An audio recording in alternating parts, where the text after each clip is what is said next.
Hey everyone, should be able to see and hear me now. I believe so. As per usual, if anybody's already attended our webinars, we'll give a couple minutes for anybody else to join. So get your coffees ready, that tea brewing, your water's going, and we'll start shortly. Yep, and we're good to go.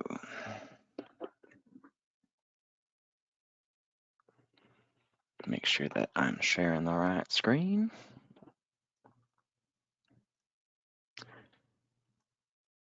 Perfect.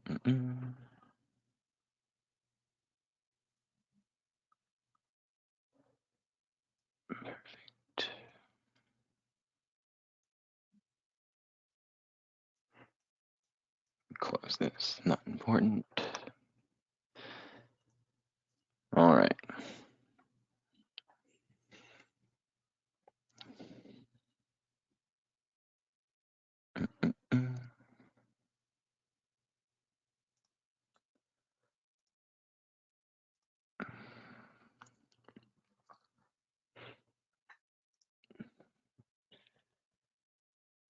Interesting.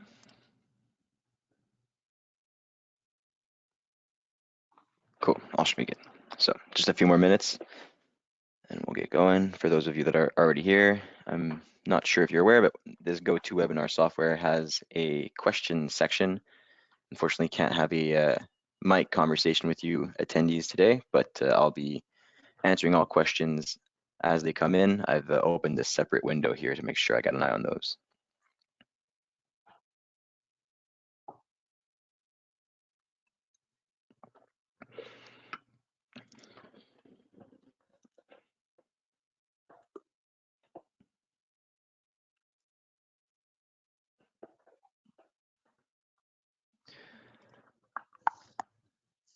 Might as well close everything else we got going on here. Make sure we've got the best Wi-Fi possible for this webinar. Gone. People can see you. That's great. Amazing.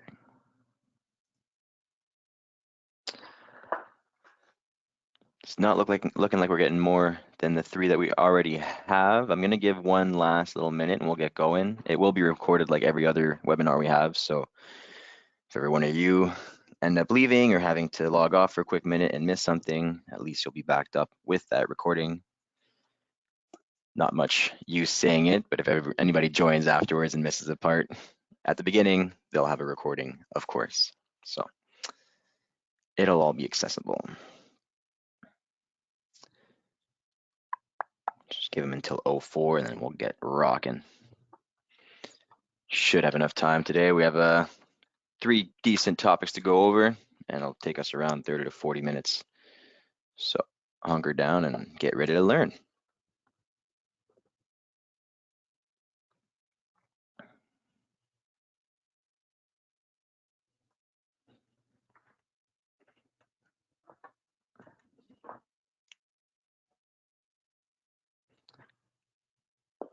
I am noticing that my screen is still in French since my last demonstration. I will change that for you guys.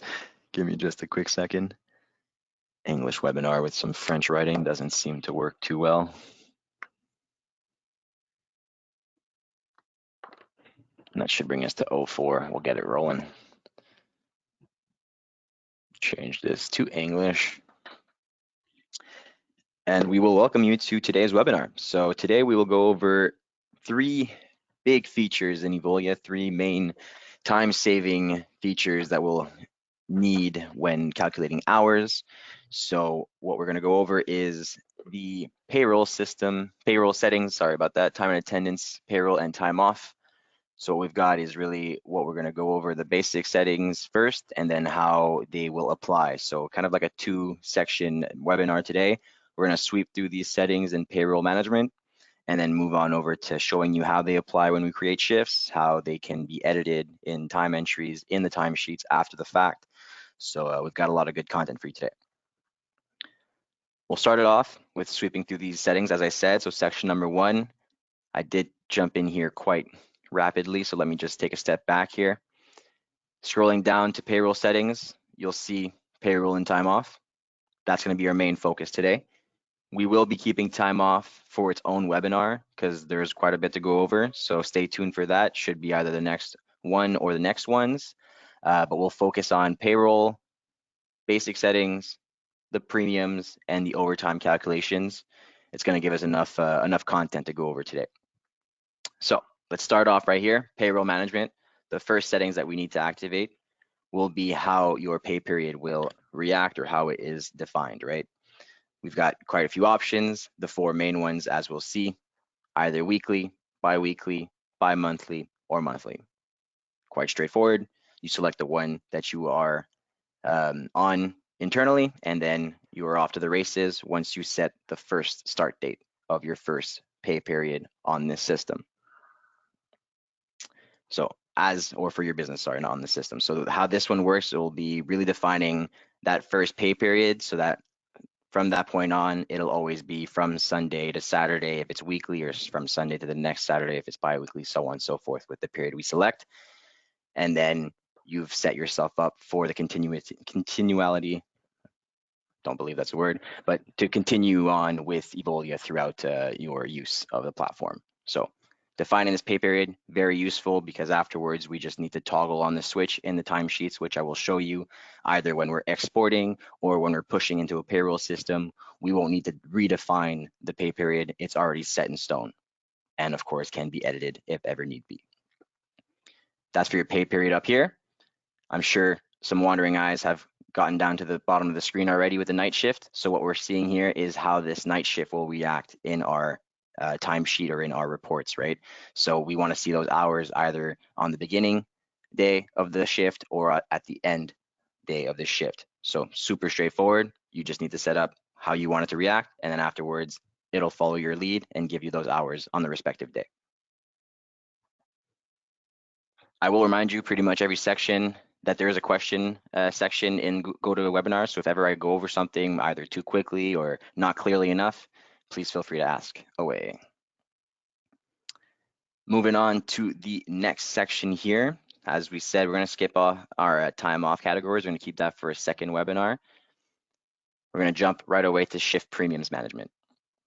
Very interesting module here. This can be used in very different ways. We kind of like to refer to it as our like joker in our deck of cards, because we can use it to match different kind of workarounds that some clients might have that we might not have seen yet, right? So it could be used in different ways. Mainly, as you can see in the back here, we'll have these kind of general shift premiums, the weekend, the night shift premiums, replacement premiums.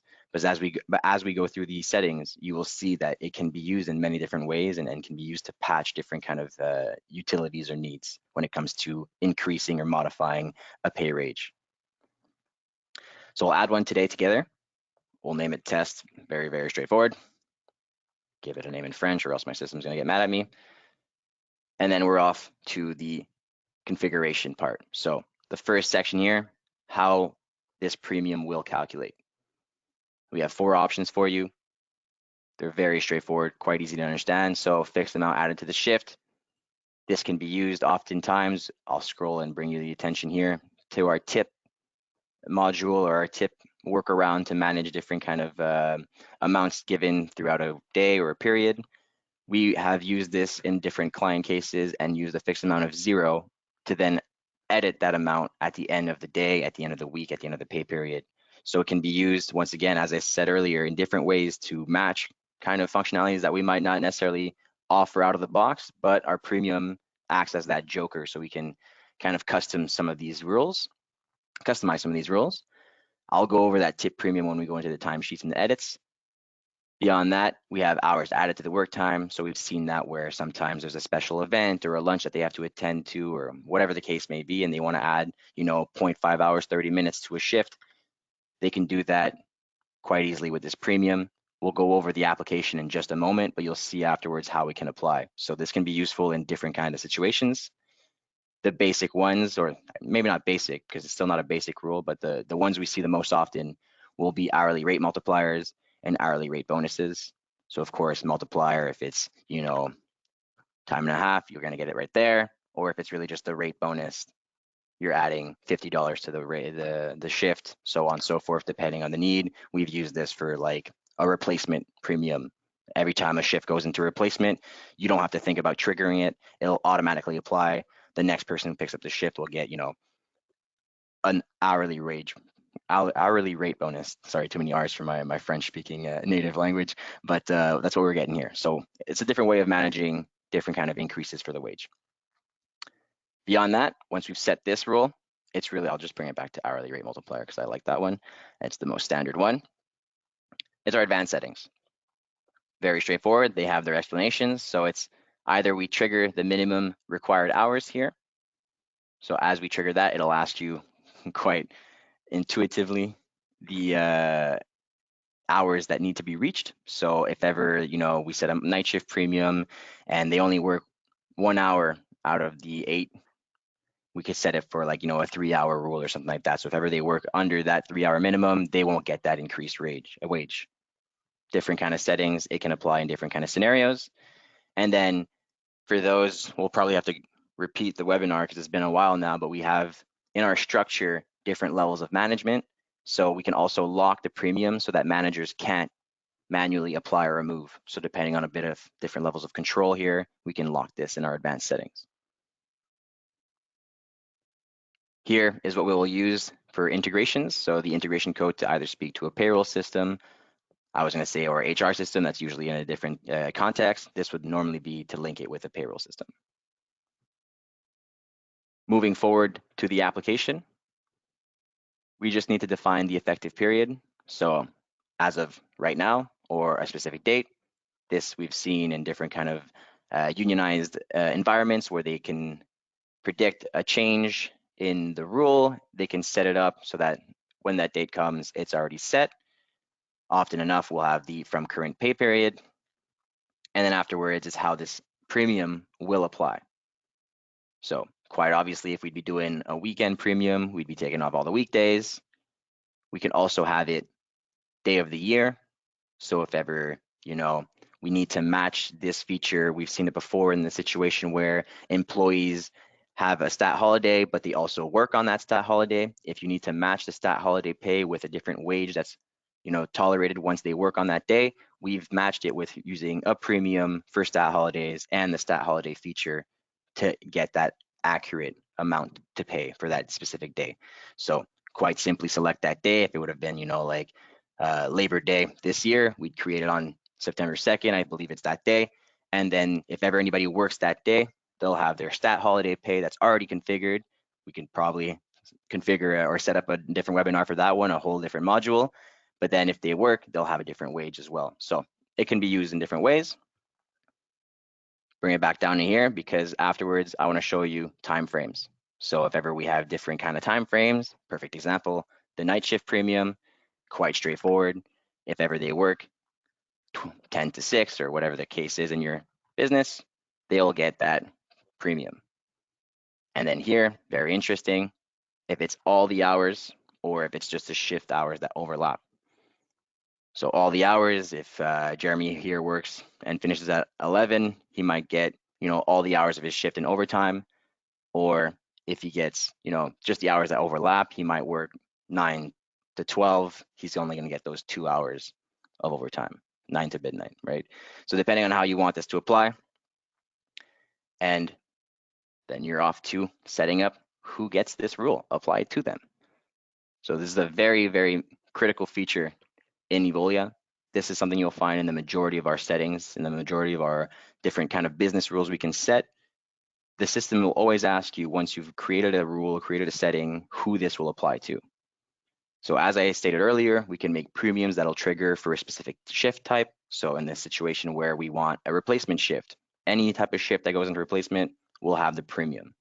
Or we can go off of the employee statuses, part-time, full-time, training, so on and so forth, or the structure we've created for you in the account. So the teams, the positions, the locations, even sometimes the individual member. And I say sometimes because it's not every setting that gives you this last segmentation of members. It'll but most will. So like, premiums, overtime, we're going to see as well. If you have a specific rule for the most senior member of your team, we can set that rule specifically for that member. So quite interesting, quite customizable. And then of course, the last little feature down here, last little toggle switch, is if you want it to apply automatically or not, which you'll see in my application part of this webinar. When I create a night shift, my night shift premium comes in automatically. I can take it off, of course, depending on the need. Quite straightforward, I believe. The comments and questions section is still open for anybody that has joined since the beginning of the webinar. I see a couple of new names, so keep in mind, I believe it's the bottom right of your GoToWebinar. I've never really been a participant, but there is a comment section. I have it open on my end. If ever you have any questions, I'm here to answer. This is what we've got for shift premiums. We're gonna move on over to overtime rules. So this guy, very interesting tool. If I go to add an overtime rule, you'll see that this first part, the information part and the calculation of the rule will be very similar to the webinar, to the premium rule. So we'll start off by giving it a name. Once again, French and English, we are bilingual, or even trilingual if we have Spanish activated on our account. Afterwards, you just need to define the period of application. So very, very straightforward. We have three options here, either a daily rule, a weekly rule, or a by pay period. So depending on the hours you expect your employees to work, it's either 8 hours, 7.5 hours maybe per day, 40 hours or 37.5 hours per week, and then depending on, once again, 80 hours or so during the pay period, if it's weekly or if it's monthly, depending on your case, right? So it's always going to be custom on what you need it to be. What's really interesting is if I bring your eyes to the right here, is that we can set brackets. So depending on the need, we've seen it where, between 40 and 45 hours in the week, you have this rate. And then if you go 45 and plus, you have another rate. So we can set these kind of rules. And I'm going to go over this in just a few moments, but we can also set the priority of the rules. So we can set which rule will trigger first. We'll go over this in a few moments. So very interesting if you have this kind of bracket setup where 45 and less is one rate, 45 and up is another. We can configure this and have it automatic. Let's bring it back down to daily 8 hours. That's perfect. Overtime formula, same four options as what we just saw in the premiums. Multipliers, bonuses, work time, or added to the value. So it's very, very intuitive here. Same thing as the premiums. Advanced parameters, I'll just give it a value here. Why not? It makes a lot more sense. Your advanced parameters will be really just to bank the overtime or to include the leave. So let's bring a little bit more focus in on this. Very interesting. We've seen a situation where employees have the option to either bank or get their overtime paid. We can set this up to have two different rules and let the employee, request their banked overtime. So how this would work is once we toggle this, of course, we'll see this in our time off request webinar, but we would then just define the bank that these hours will go into. So after every 8 hours worked, extra 2, 3, 4 hours worked that day, they'll automatically go into the overtime bank so that that employee can request time off from that bank later on. So very, very neat tool here. You can have two rules as well, and you can always edit. We'll show you afterwards in the timesheets. If one overtime was paid and it needs to be banked, we can edit that in the timesheets after the fact. So really neat. You're never really set in stone with Evolia with anything that's a time entry. Afterwards, include leave. So you'll see in the leave requests or the leave types, we have settings in our leave types. Might as well show that quite quickly, just a quick jump. I didn't want to go too much into the types of time off, but this is quite important.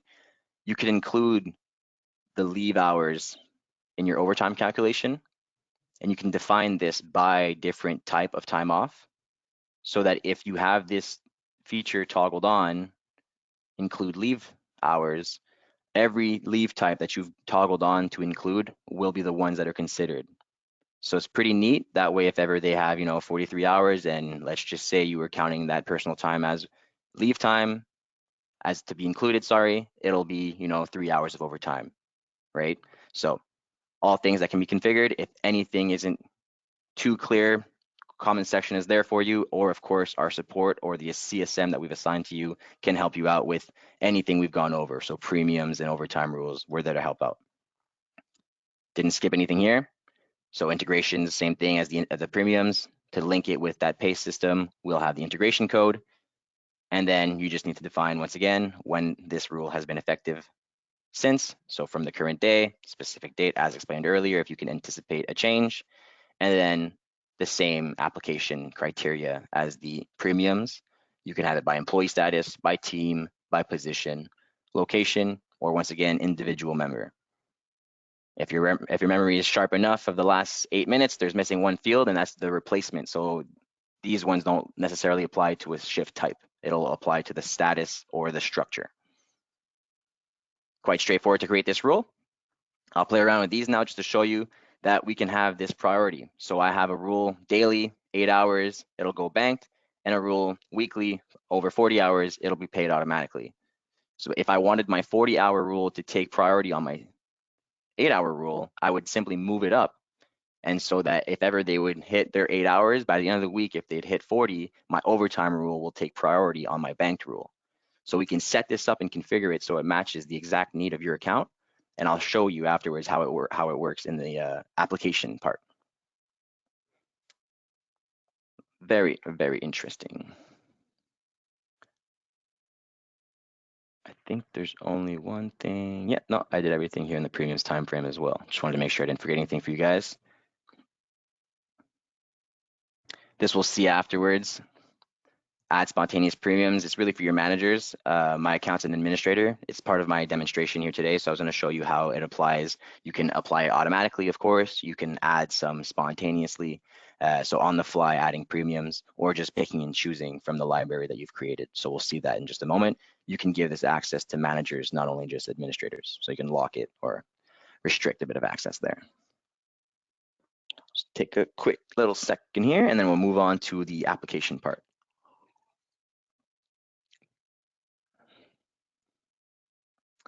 Perfect. So let's jump on into our schedules. We'll go to next week. You know what? Maybe not. Just take my sales reps here. Give me a couple seconds. We'll go for sales. Nursing and nurses was for a demonstration. Let's keep it simple. Sales reps. All right, these guys. I just want to show you premiums first and foremost, and then afterwards we're going to go into the timesheets and play around a bit with overtime to show you how they will apply, and that'll pretty much wrap us up for the day. Mark Hunt here. He's quite a busy bee. You can see he's already at 41 hours, so he's in overtime. If you have not noticed yet, we do flag overtime. So you guys see that over the 40 hours we planned, he's in red now, so he's in overtime. It's quite perfect for the example of the day. So what we're going to do here is really just add another shift. As you can see, it's a Friday, 9 to 5, very standard shift. There should not be a premium on this shift. So if I were to just finish my shift criteria here, give him a location, I can scroll down and I can see here in advanced parameters, there's no little icons next to it. If I really want to double check, I can scroll down and see that there are no shift premiums. Now, if I scroll up, so watch the magic happen.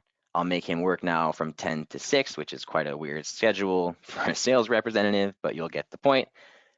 I scroll down and not only is there one icon, but there are two icons because I've made sure to take Friday to show you how awesome this is. So now the weekend shift premium and the night shift premium kicked in automatically because his Friday touches Saturday and his night shift premium is the 10 to 6 rule. So very, very neat. Of course, you can modify, so you can override these, take them off. And as I said, you have access to the library of premiums that you've made yourself in the past. So if ever you need to add some spontaneously, you can do that or literally create a new one on the fly. So pretty neat. The code is there as well, so you can make sure that you're linking it properly with your pay system while you're creating and adding, and it's all the same stuff as what we just saw. Minus the application window because you are applying it to this shift for Mark, but it will live in your library afterwards. You can edit it and customize it as you need. So that's the premium application. As you can see, once well configured, very, very straightforward. We no longer have to think about these things. They kick in automatically. I think I have a replacement shift here. Is this replacement irregular clocking? Doesn't really matter. If I take a shift like this, for example, it should kick in. Usually it works with the workflow of the employees sending the replacement request to my managers. But let's just show you the example because I did speak of it earlier. Beautiful. The replacement premium kicked in automatically, even though the manager created the replacement. So very, very neat.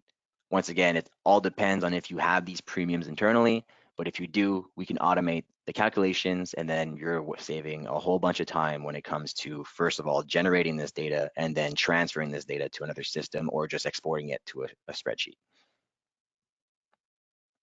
So X this box here, and we'll go into a bit more of the complicated edits here. So complicated in quotation mark. Let me go down to John Smith of last week. Made sure to give him a busy week. Not in overtime yet, so we can run all our examples. As you can see, I've already validated this. He's got 40 out of 40 hours worked and planned, all in regular time. If I scroll down here at the bottom of his timesheet, you'll see that his premiums and overtime rules, there's nothing in there. All right, so very, very simple. What we're going to go and do is on Sunday, I'm going to give John here a 10-hour shift, or maybe a little bit more than that, depending on how I feel. 11 hours, why not? Of course, it works best if you complete the time entry. So what you need to select here is really what position he filled that day, where he worked, and then voila, you've got that time entry that goes into overtime, right? 11 hours compared to that 8-hour rule, if I can remind you of what's active. If I approve this, it updates our sheet, and you can see that this 11 hours here went into overtime because he was 40 hours already. So he's going 40 hours, 11 hours overtime on the week. The rule that applied is the weekend shift, is not the weekend shift premium, sorry, is the overtime rule for the week. So he's got 3 hours that goes over on the day, which is our priority rule. Remember that. It banked automatically the first 3 hours because that rule is in priority number 1. But the remaining 8 hours, since this one goes over on the 40-hour rule, priority number 2, will kick in and will be paid instead of being banked. So this is a perfect example to show you how those priorities will kick in. If my weekly overtime would have been priority number 1, all of this overtime would have been paid instead of being split, banked, and paid. So this could seem confusing, but it really depends on how we configure it for you or how you configure it for yourself. If you only have one rule, then forget all I've explained with these priorities. But if you do have rules that need priority, we can either help you out with that through our support, your CSM, or I'm sure through a bit of tinkering, you can figure it out on your own. It's not the most complex system to use. You'll see that it's really just a system of which rule kicks in first. So once again, comment section is open, comments and questions, so please feel free to ask away. But this is kind of how you'd play around with this rule. Now, what I wanted to show here, of course, would be our little premiums. So at the end of the week, if you had to add a shift premium for a tip or whatever the case would be, what we can always do is add those premiums to the time entry. So either by modifying the shift itself. So this is a really neat feature because Evolia lets you modify or edit the shift even after the time entry has been completed. So as you can see, I'm in the shift creation page now, and I can add a premium quite simply. This is the long way though. I'm just showing you because I like to show that you can edit even though after the fact. As you can see, this tip premium is still at 0 though. So if I wanted to modify this time clock entry, I can modify this quite easily this way and say, you know, he had $100 of tips on this time entry. So that's how we can use premiums to consider the tip, right? Same thing goes as if it would be at the end of a period, I could add a week premium. So if it's the tips for the week, you know, over the 20 hours, 25 hours worked, this employee got whatever the amount was, $1,000+ in tips. It's already configured, so you're not cracking your head over making a new rule every time. You just need to edit the amount that we put to 0 on purpose so that you can do this maneuver. And then of course, bank or pay, not the case here. You can even add a note if needed and add it. Save it to the timesheet, you're all set. Same thing goes here. Last little mention, never really set in stone in these timesheets. So you can edit these, and I can decide that I think I took the banked one, so it doesn't really work well. If I take my paid one, I can decide to, instead of paying it, banking it, and then selecting that time off category that I've created for overtime. So you can edit these after the fact. You can add some spontaneously. It's really, really intuitive and flexible as a system. And as you see here, these priorities are very important. I can always play around with them. Of course, now the timesheet's been saved. If ever I switch it, it won't make much of an effect. But if ever I were to have done this beforehand, the calculation would have been separate. It would have been different because my overtime paid rule for the 40 hours would have overridden my overtime banked rule of 8 hours. So keep that in mind. If you have any questions for priorities, I think that's the most complex thing that we went over today, just on how it kind of triggers and how it'll react. Once again, your CSMs are there for you if you have some assigned to you, or our support is there if you're on a free version of an account. We're always there to help out. So kind of rounds us off. I'm just going to double check my checklist to make sure I gave you guys everything we discussed yesterday in the French webinar, because that would be unfair. And I believe we did. So I'll give you guys a little 5-minute period just to digest all this information and see if you have any questions that have been generated. And then if not, we will end this webinar. We're all good here. Yep. So just to recap what we went over today, we started off by setting our payroll settings. So the pay period, how your night shifts react.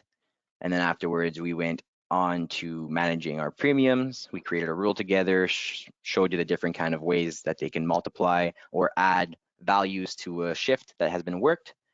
And then we moved on to our overtime calculations. Showed you both banked and paid options that we offer, and then the different kind of applications when it comes to maybe different employees or just different rules when it comes to same thing with the premiums, applying it to different employees. So those are the 3 main topics, and then we showed you how those apply automatically or manually depending on your need.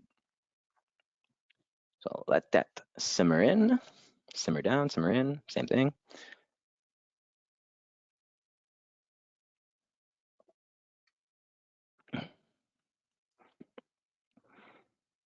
A lot of these are accessible. Might as well give a bit more info. I think this was one of the questions that they received in French. If you need to have access to these different expenses, maybe not expenses, I saw it and I read it, but what I mean is your amount of hours worked per, premium, per overtime rule. You could always export a report that's grouped by your earning codes.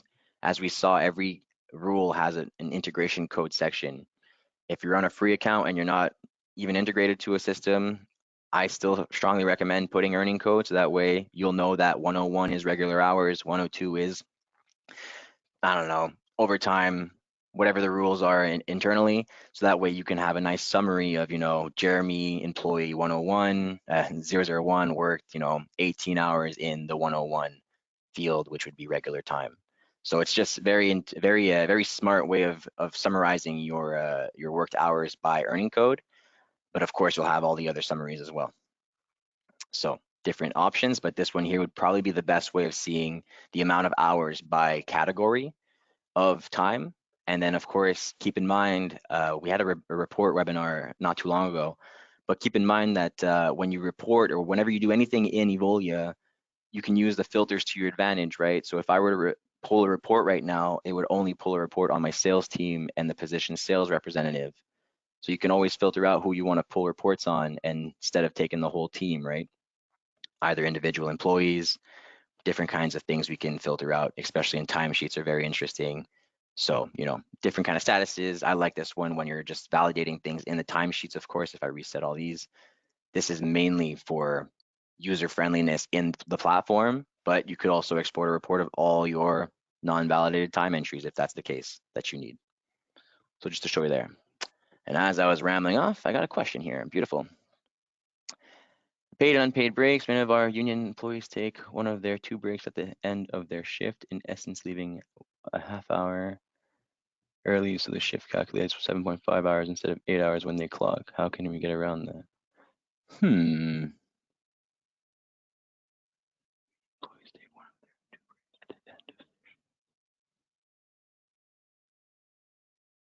If the unpaid break is the one that's not being taken, you would have to, first off, I strongly recommend speaking with our support. You have access to this directly on the platform. So if you didn't know, there's a little headset here. This is a live chat with our support team. First question is for a password reset, but you can talk to a specialist. We're based out in Quebec. We've got French and English speakers. So definitely would recommend using this feature. And then let's dive into these settings. Not usually the person who configures accounts, but I'm sure we can find something out for you today. We have these settings down here. So when somebody doesn't clock their breaks, it'll add them automatically when an employee does not clock their unpaid break. So if you need to calculate their unpaid break so that 7.5 hours turns into an 8 hours, make sure this feature is toggled on, I believe. Both of them basically. So this would make sure that whatever they punch in, whatever you planned is what's going to figure on your timesheet. So I would go into your time and attendance features. This is Irene, and then your smart time clock settings, and make sure that these are all correct. If you're still experiencing issues when these two are toggled on, I'd strongly recommend speaking with support. If it's something that needs to be configured on the back end as development, then we'd look at that separately. But I believe these two would be the ones that you'd use. You just have to schedule them. So when you do your shift creation, or even, I'm sure you've gone through this before, especially if you've done your implementation with our CSMs, if I go into my schedules and availability, I can make it so the breaks that I create are by default there, so you don't have to add them every time. But if these are always there and the two settings I just showed you are toggled on, whatever they punch will be overridden by the rules you planned, the breaks you planned. So it should always be 8 hours and not 7.5, unless you want it to be 7.5. In my account, that's how I've set it up. All my entries will end up being 7.5 by default, unless we did it otherwise. 7.5 as I see here. Just got one break unpaid, one break paid. It's just the standard. But if you don't want it to react this way, you would take off that unpaid, or you would have it toggled on, as I said. Hopefully that answered the question, but I strongly recommend speaking with support just to make sure that either we log into your account and make sure it works properly, to make sure that we're not, messing up the next payroll, and that we address it properly as of step one. So either live chat here, or you can always contact us directly by phone. Phones never hurt anybody. We're there to help. Of course, business hours are the time to get us, but you could always contact us by phone. A specialist will hop on, once again, French or English, and will be able to help you. So hopefully I was able to initially answer your question, Irene, but I strongly recommend, if ever there's any other underlying questions for that one, contact our support.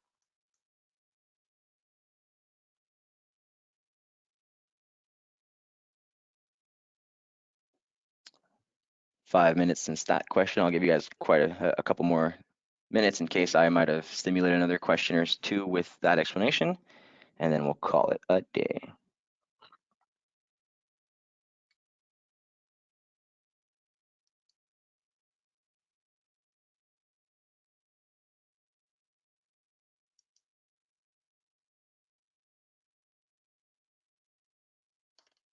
I'll make sure to look into that too on my end.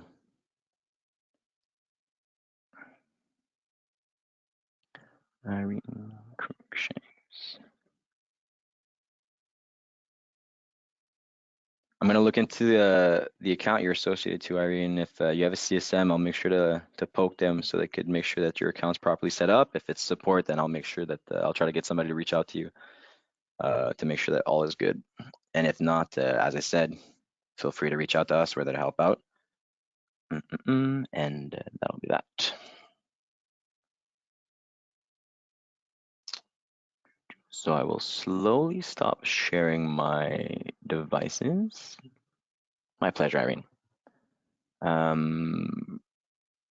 Questions are still open. I'm just gonna gradually stop sharing stuff.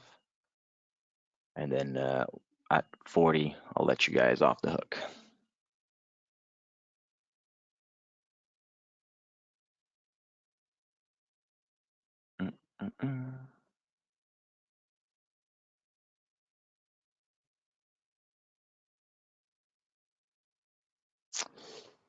I might need a bit more information there, Depot. Additional premiums not calculating when added to the timesheet. Either would need a visual representation of this. This does not seem to give me much info here. If you've created a premium and you've added an amount to it and a multiplier, there must be something wrong in your configuration for it to not be adding anything to the timesheet. So I'd urge you to contact our support so that way we can get on a meeting and then share screens maybe. You share your screen because I'd have to look at what's going on there. It's, as I said, as I showed even, you set a multiplier, you set the amount, you set the value of that multiplier. If they work 4 hours, 3 hours, 2 hours, it doesn't matter. If they have an hour associated with the premium, that's going to times the value you had associated to it with the amount of hours worked, correct? So yeah, it's looking like it's a problem with the value of your configuration, but we'd need more info. You're going to need to either send screenshots by email to our support. I don't know if I could type here, but I can type certainly on my share screen. No one can see your webcam, it's not a problem. Our support here, if I just add a little comment section, let's create a discussion. Probably not the best way of showing you this. There you go, Abdel. Very straightforward. I think you guys can all remember it. I'll zoom in, obviously. But 100%, I think it was Depot your name. Contact support, send screenshots of your premium configuration of the timesheets, and then they'll be able to help you out, but it sounds like it's a configuration issue. My pleasure. I'll keep an eye out too on our support, make sure they answer you in a timely manner. All right, so it's 42. I think we're all set. I'm gonna wish you all a very good day and thank you all for your time and your questions. Of course, it's always a pleasure to have a bit of interaction, especially at the end. Make sure that you know, some information has stuck with you guys, and of course stimulated a couple questions. It shows us that you're paying attention and using the platform. So we love to see it. We love to hear it. Keep your questions coming. As we said, support's always there to help out, and then we're here. I believe it's now weekly or bi-weekly for webinars. So stay tuned, and we'll catch you next time. All right. Take care, everyone.